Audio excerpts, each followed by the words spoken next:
Hello friends, welcome to Manu law classes. आज की इस वीडियो में हम बहुत ही इंपॉर्टेंट न्यूज़ डिस्कस करने वाले हैं जो हमारे प्रिपरेशन के लिए, चाहे वो क्लैट हो, एलेट हो और या कोई और लॉ एंट्रेंस एग्जाम्स हो और या कोई और वन डे एग्जाम्स हो, उसके लिए काफ़ी इंपॉर्टेंट है। Today the focus of the topic will be obviously article 175 and article 176 of the constitution. Then we will also be discussing marital rape, जो सुप्रीम कोर्ट में अब सारे केसेस जाने वाले हैं about the marital rape. That is there is a certain section of the IPC which we will see in this video which decriminalizes marital rape, and now there is a growing clamor that it should be criminalized.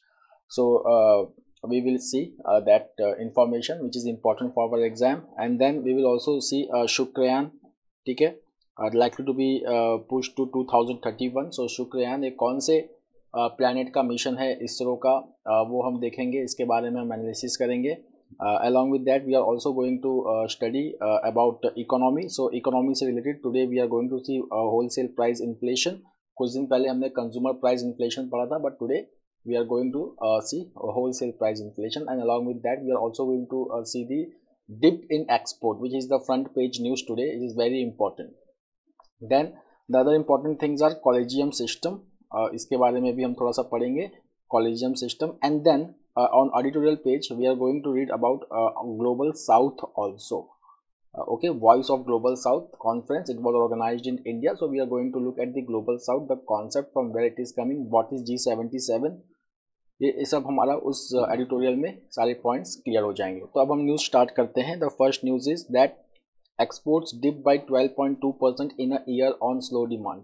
So here we are talking about कल हमने जो news analysis किया था, तो हमने कल सूरत के diamond factory के बारे में कुछ पढ़ा था कि सूरत के डायमंड फैक्ट्री में क्या हो रहा है कि there is the double whammy through which the Surat diamond factory is going on. एक तो ये है कि जो सप्लाई ऑफ डायमंड है from Alrosa mine in Russia, वो सैंक्शंस की वजह से वो कम हो गया है. सेकेंड, जो ग्लोबल डिमांड है वो भी वीक हो गया है. तो इसके वजह से जो सूरत के जो डायमंड फैक्ट्री है उसमें from past 3 months there has been 50,000 people who have been laid off. So now again if you will see the export data, so यहाँ पे देखिए क्या है, exports drop by 12.2% in a year on slow demand. So again this export is weakening from year on year basis because of weak demand और slow demand globally. ठीक है. सो यहाँ पे जो डेटा है जो हमारे लिए इंपॉर्टेंट है, that is India exported goods worth $34.48 billion in December 2022. So it was 7.75% rise as compared to November 2022, that is $32 billion. But अगर हम इसको दिसंबर 2021 के फिगर से कनेक्ट करेंगे तो that has been a slump, that is 12.2% dip from a year ago. So we are comparing this data on two front, one month on month basis, one year on year basis. तो ये जो 12.2% लिखा है, it is on year basis, not on month basis. month on month basis पे तो increase हुआ है, that is 7.75.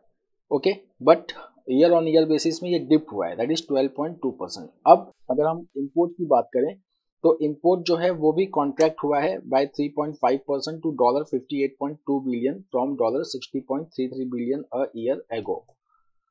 ठीक है. So imports it contracted 3.5% to $58.2 billion from $60.33 billion a year ago. So यहाँ पे इंपोर्ट भी कॉन्ट्रैक्ट हुआ है. फाइन. ओके. अगर हम वाइडनिंग डेफिसिट की बात करें, trade deficit which is the difference between import and export. So trade deficit जो है it has widened by 12.8% to $23.76 billion in December 2022 from the year ago period. तो अगर हम ईयर ऑन ईयर बेसिस पे अगर देखें तो ट्रेड डेफिसिट है वो इंक्रीज हुआ है बाय 12.8%. फाइन. उसके बाद एक इंफॉर्मेशन जो हमारे काम की है जो सेकेंड पैराग्राफ में है, that is this is the second time in 3 months that the value of the outbound merchandise shipment has tanked year on year. That is, अक्टूबर में ये हुआ था कि that in October 2022 goods export had dropped 16.7% to slip below the $30 billion mark for the first time in 21 months, and it has risen a mere 0.6% in November. Fine. उसके बाद जो कुछ problems हैं जिसके वजह से ये हो रहा है, तो एक पहला प्रॉब्लम है high base effect. that the Union Ministry of Commerce and Industry has pointed out that there is a high base effect from December 2021. इसका मतलब कि दिसंबर में the base was very high Okay, because of that only, if you will see, the number for this year is very low. The second is global growth forecast indicate downturn in global economy and trade. तो जो global growth forecast है, so we can see that because of the Russia Ukraine crisis and increase in crude oil prices and global commodity prices, उसके बाद हर जगह inflation है, तो वहाँ पे क्या है कि ग्लोबल डिमांड जो है वो खुद बहुत कम है। ओके, तो उसका जो इफेक्ट है वो इंडिया के ट्रेड पे भी दिख रहा है। The next is Nepal plane crash, black box recovered from accident site. So ये हमने कल पढ़ा था कि येती एयरलाइंस का प्लेन क्रैश हुआ है पोखरा में, कल हमने पढ़ा था। 72 people were on board including 5 Indian passengers, okay, and they all are believed to be dead and now 69 bodies have been recovered till now। तो अब यहाँ पे जो है ब्लैक बॉक्स जो है वो रिकवर कर दिया गया है। तो अब ब्लैक बॉक्स क्या होता है वो आप समझ लीजिए। Black box World War two के time this concept came into being, okay. तो वर्ल्ड वॉर टू के टाइम क्या होता था कि एक डिवाइस होता था which use to record the flight data and voice record. Flight data मतलब पिछले 25 आवर्स का पूरा फ्लाइट डेटा होता था कि कितने एल्टीट्यूड पे गया, फ्यूल फ्लो कैसा था, ओके। जो बाकी इंस्ट्रूमेंट के जो पैरामीटर्स होते हैं, स्पीड कैसी थी, डिसेंटिंग स्पीड कितनी थी, वो सारा रिकॉर्ड होता है फ्लाइट डेटा रिकॉर्ड में। उसके बाद कॉकपिट में जो पायलट जो बात कर रहे हैं वो रिकॉर्ड होता है वॉइस में, okay. So that is called as cockpit voice recorder. तो ये दोनों डिवाइसेस एक बॉक्स में होते हैं, उसको हम ब्लैक बॉक्स कहते हैं। पहले इनको वर्ल्ड वॉर टू के टाइम ब्लैक बॉक्स, ब्लैक से पेंट किया जाता था, तो इनको हमने ब्लैक बॉक्स नाम दिया था। अब जो है ये जो बॉक्स होता है वो ऑरेंज कलर का होता है।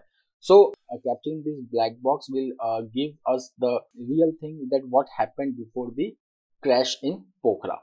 उसके बाद कल हमने जब न्यूज़ पढ़ा था तो हमने देखा था कि ये नेपाल का for the 18th time from last 22 years the air crash has happened, जबकि नेपाल में जो एयर ट्रैफिक है वो बहुत कम है as compare to other countries. Okay, so Nepal में ऐसी क्या चीज़ है जिसकी वजह से ये एक्सीडेंट्स इतने होते रहते हैं? तो यहाँ पे जो पायलट हैं इनको एक सबसे बड़ा चैलेंज ये होता है that they have to manoeuvre the flight in Himalayas which is known for very high peaks and often with poor visibility. Now we will come to the editorial at the last part of our discussion. In the meantime, let's look at the other news. Now coming to the next news, very important from the polity, that is Rijiju seeks government nominees in court collegiums return to CGI. So first of all यहाँ पे ये समझना होगा कि what is the meaning of collegium। collegium हम किसे कहते हैं, ठीक है। So there is a system which has come into being by second judges case and third judges case। पहली बात तो कॉलेजियम जो है वो कॉन्स्टिट्यूशन में एज सच मेंशन नहीं है, ठीक है। अगर आप कॉन्स्टिट्यूशन पढ़ेंगे तो आर्टिकल 124 है which is related with appointment of supreme court जजेस। So know where it has been mention the term collegium. So this collegium system जो है it is the outcome of first जजेस केस एंड सेकंड जजेस case. तो अब एक collegium जो होता है ये it for supreme court appointment it consists of CJI and 4 senior most judges and they forward the name to the union government for the appointment of judges as the Supreme Court judge। Fine. तो अब यहाँ पे क्या होता है कि जो collegium system है अगर आप वहाँ पे देखेंगे तो यहाँ पे जो सेंटर प्राइमेसी है वो CJI को दी जाती है, ओके, और या सुप्रीम कोर्ट को दी जाती है। कॉलेजियम में कोई भी गवर्नमेंट अपॉइंटी नहीं है। तो अगर आप देखेंगे 2014 में जो हमने डिस्कस भी किया है पहले that centre tried to establish National Judicial Appointment Commission which Supreme Court declared ultra vires, okay, and then again the appointment of judges reverted back to collegium system. Now the union government has written to the CJI that there need to be a government nominee in court collegium so that government can also give the opinion on appointment of judges to the Supreme Court and High Court। So one again जो debate जो यहाँ पे आ जाता है that is called as independence of judiciary, ठीक है। तो जो NJAC जिसमें गवर्नमेंट अपॉइंटीज भी थे for the appointment of judiciary, तो यहाँ पे जो सुप्रीम कोर्ट ने यही कहा था कि just because it violates the principle of independence of judiciary which is the basic structure of the constitution, that's why this act is not valid और ultra vires the constitution. Got it? But here Supreme Court told that it will make the collegium process more transparent. For that there was a need of drafting of memorandum of procedure। Fine. तो ये वहाँ पे फिर बात आ जाती है MOP का, drafting of MOP। तो देखिए the time line goes like this, that is that in October 2015 Supreme Court struck down the NJAC that had given the government an equal role in judicial appointment। Then उसी verdict में the court had asked the government to work in consultation with collegium on evolving a more transparent and accountable memorandum of procedure. So यहाँ पे क्या हुआ that a revised draft memorandum of procedure was sent to the CJI by the government on March 22, 2016. Then उसके बाद देखेंगे that after exchange of notes with the government the collegium sent it's final response on the proposed revision to the MOP on March 13, 2017.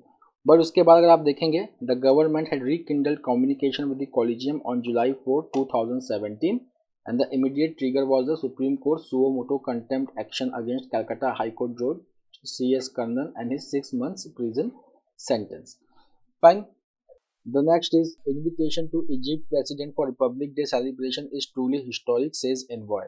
So यहाँ पे अगर आप देखेंगे that again it is the part of India's vision for global south which we will do on the editorial page. So now invitation has been given to the Egypt president for be the guest of honor at the Republic Day celebration. Okay, so who is that Egyptian president? उनका नाम important होगा. So the name is Abdel Fattah al-Sisi. Now see what is the importance of India-Egypt partnership. So it has been covered over here. That is, we are starting a new strategic partnership which is first of all based on defense and security pillar. Okay उसके बाद अगर आप देखेंगे कि India is the major country in the Indian Ocean and the security of the Indian Ocean starts from the Red Sea in the west and for Egypt security of the Suez Canal begins with the security of the Red Sea. It means the Red Sea is the connecting line between Egypt and India. The next is geographical location between Asia and Europe. Okay, it can provide a springboard to Indian companies in Egypt. Agnipath scheme will make forces more youthful and tax savvy, says Modi. ठीक है. So there is a new recruitment scheme for recruitment of soldiers to all the 3 branches of armed forces, that is Army, Navy and Air Force. Okay. So Agnipath scheme में जो recruit होंगे उनको हम अग्निवीर कहते हैं. अग्निवीर उनका जो एज एलिजिबिलिटी है that is 17.5 years to 21 years. Okay उसके बाद अग्निवीर में ये है कि after the completion of 21 years 25% of the Agniveers they will be inducted into any of this 3 services based on their training. So यहाँ पे जो ऑब्जेक्टिव है अग्निवीर का वो ये है कि हमारे डिफेंस फोर्सेस को बहुत ज़्यादा टेक्निकली एडवांस्ड और एजाइल बनाएं. जो मेन ईयर है सोल्जर्स का हमारे आर्म फोर्सेस में उसको डिक्रीज करना, मतलब to make our arm forces more younger. तो यहाँ पे अगर साथ साथ में अगर आप ये भी देखेंगे कि there are around 270 women recruits among the 2800 Agniveers recruited in the first batch of the Indian navy. Second is that our Prime Minister has said that in the 21st century the way wars are fought has been changing with new fronts of contactless warfare and challenges such as cyber warfare. So there is that said, technologically advanced soldiers would play a key role in the armed forces. So here the focus is on making the armed forces soldiers more leaner, more younger, so that they can fight. They can deal with these challenges in the future war challenges. Now see other things which are there for Agniveers. Reservation is being ensured for Agniveers for a number of posts in various departments of Ministry of Defence, Central Armed Police Forces, Ministry of Railways. Arrangements are being made jointly by the Ministry of Defence and Ministry of Education to ensure proper education to Agniveers. Then in collaboration with Finance Ministry, arrangements were being made to provide loans at reasonable rates to Agniveers who wish to start self-employment or any business after the service. Now the next news is that ISRO likely to push Venus mission Shukrayaan 1 to 2031. So Shukrayaan mission that is for Venus, which is also known as Earth's twin. So now this mission has been pushed to 2031. Okay, so ISRO का अगर हम Venus mission देखेंगे that it was expected to be launched in December 2024. The idea was first time born in 2012. Okay उसके बाद आप देखेंगे कि तब से जो बजट का जो प्रोविजन है वो 23% इंक्रीज हो गया है. So organisation has sought payload proposals from research institutes in April 2017. उसके बाद अगर हम देखेंगे दैट इसरो के पास बैकअप लॉन्चेस भी हैं 2036 और 2026 और 2028 का, अगर उसने 2024 का अपॉर्चुनिटी मिस कर गया. मतलब कि when Venus will be close to Earth, that is called as optimal window. कि जब उसको लॉन्च करना, ठीक है, आसान होगा, वीनस तक पहुंचना काफ़ी आसान होगा। ओके, इसके बाद now other countries who are planning the Venus mission are US and European space agencies, they had Venus mission plan for 2021। Okay, US का जो मिशन है नासा का, उसका नाम है वेरिटास, और यूरोपियन यूनियन का है Envision. Okay, so this is important for our examination. उसके बाद इसरो के जो अदर मिशंस हैं जो एग्जाम में आते हैं, that is Aditya L1 which is a solar mission, Chandrayaan 3 which is a lunar mission. Okay, उसके बाद शुक्रयान मिशन का अगर आप देखेंगे तो it will be an orbiter mission and its scientific payloads currently include high resolution scientific aperture radar and a ground penetrating radar. The mission is expected to study Venus geological and volcanic activity, emissions on the ground, wind speed, cloud cover, and other planetary characteristics from an elliptical orbit. Then there is one more mission of ISRO, that is called as Gaganyaan, which is human space flight mission. Okay, which is the forthcoming mission of ISRO. The next is one liner. DCGI approves market authorization for Covovax.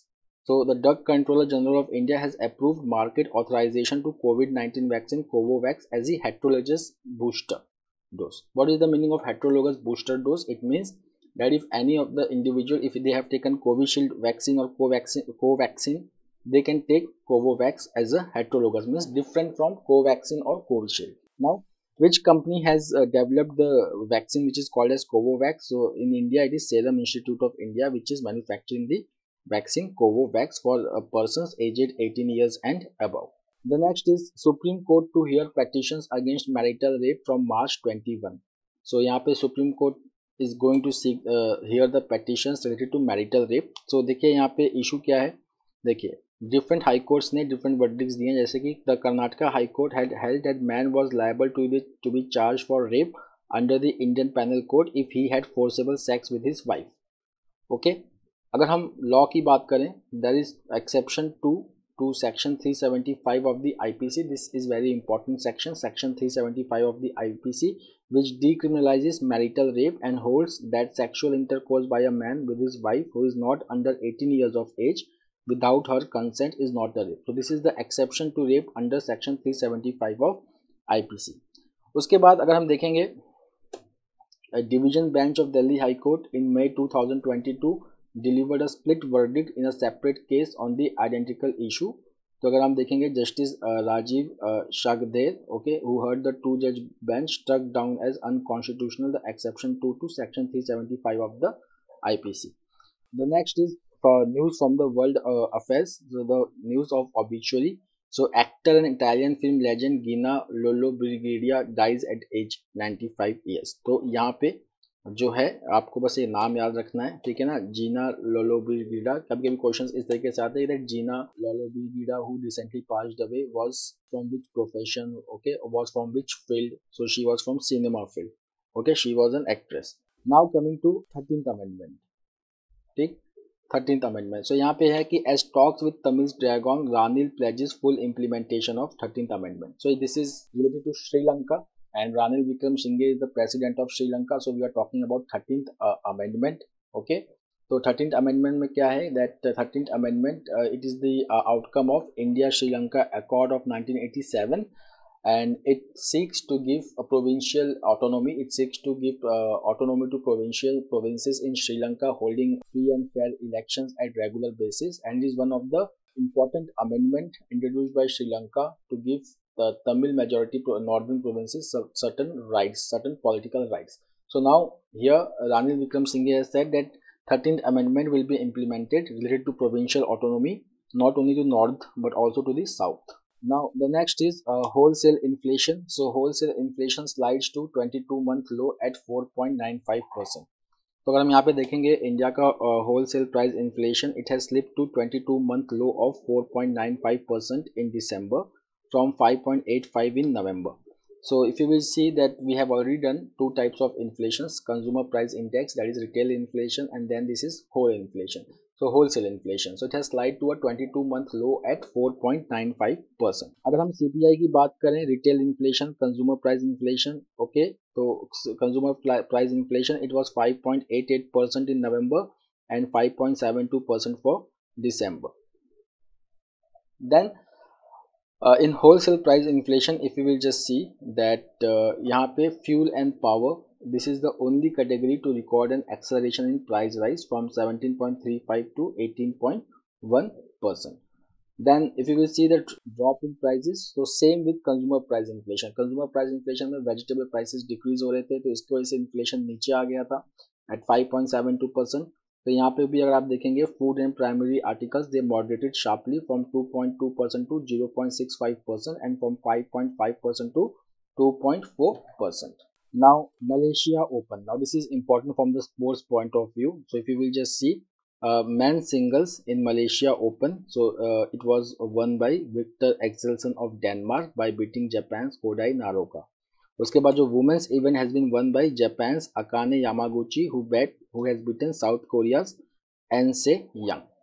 The next is the Delhi CM LG stalemate continues. ठीक है, तो यहाँ पे जो news है वो बहुत ज़्यादा पॉलिटिकल पॉइंट ऑफ व्यू से है, तो मैं बस आपको एक इम्पॉर्टेंट हाईलाइट्स इसके दूंगा.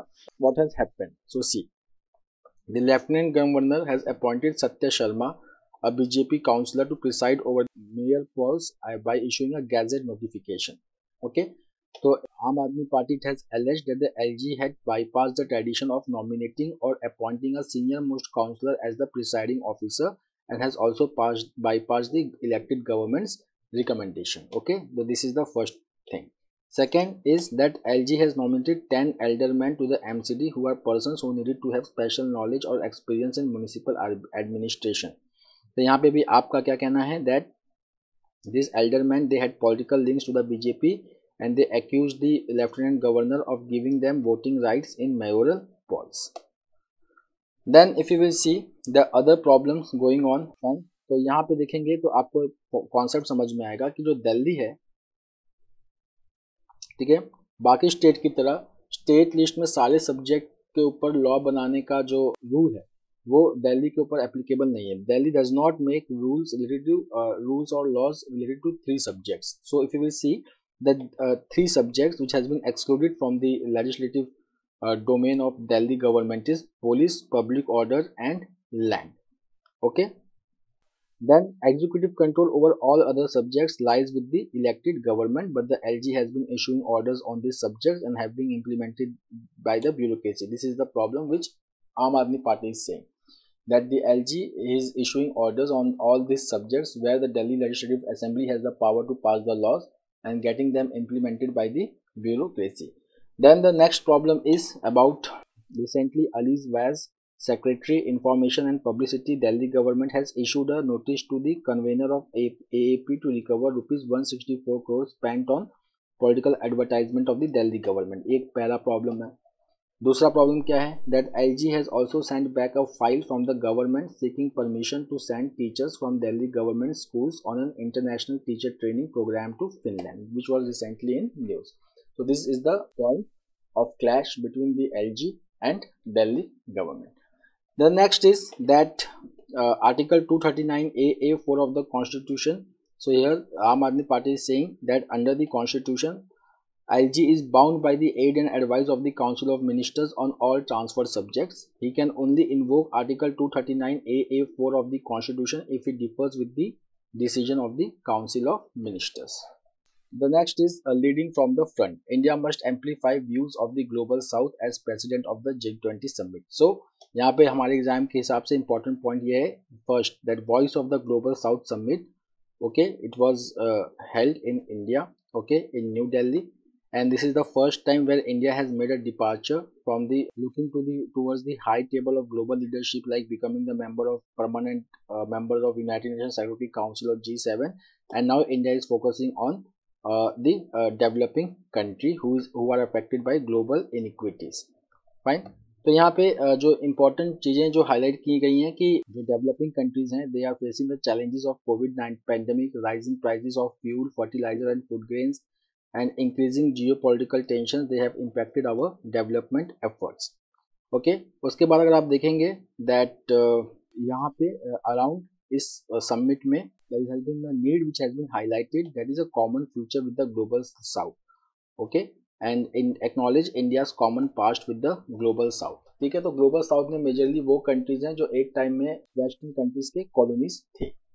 ओके, उसके बाद there has been a push towards human-centered globalization, countering the first world's view of expediting climate change goals at the cost of development, ensuring immigration and work mobility for skilled population of the global south, and renewable energy access.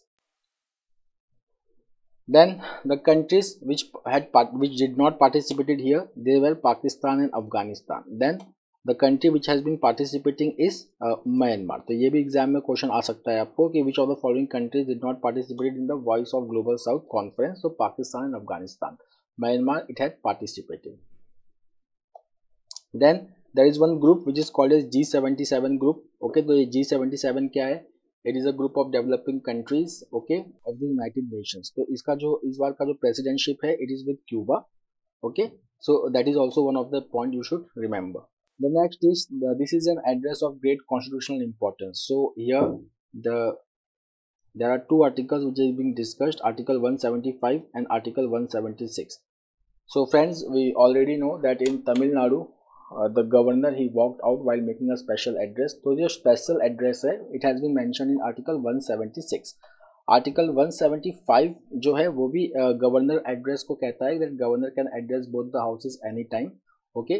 but अगर आप 176 में देखोगे तो it is a special address, ठीक है, it is a special address, fine. तो special address का मतलब कि governor make special address to legislative assemblies before the start of the year, मतलब, ठीक है.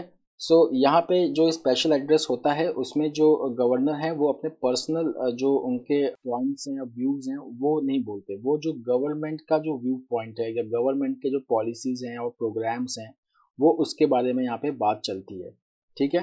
तो यहाँ पे जो है governor which is making special address actually he highlights the achievements, legislative intent of the elected government, fine. But article 176 में ये कहीं नहीं लिखा है कि ट्रंकेटेड स्पीच पढ़ा जाए, the speech has to be read in full, okay, fine, because that is the intent of the elected government, got it. So it has been highlighted that here whatever has happened in Tamil Nadu, so the constitution does not talk about that.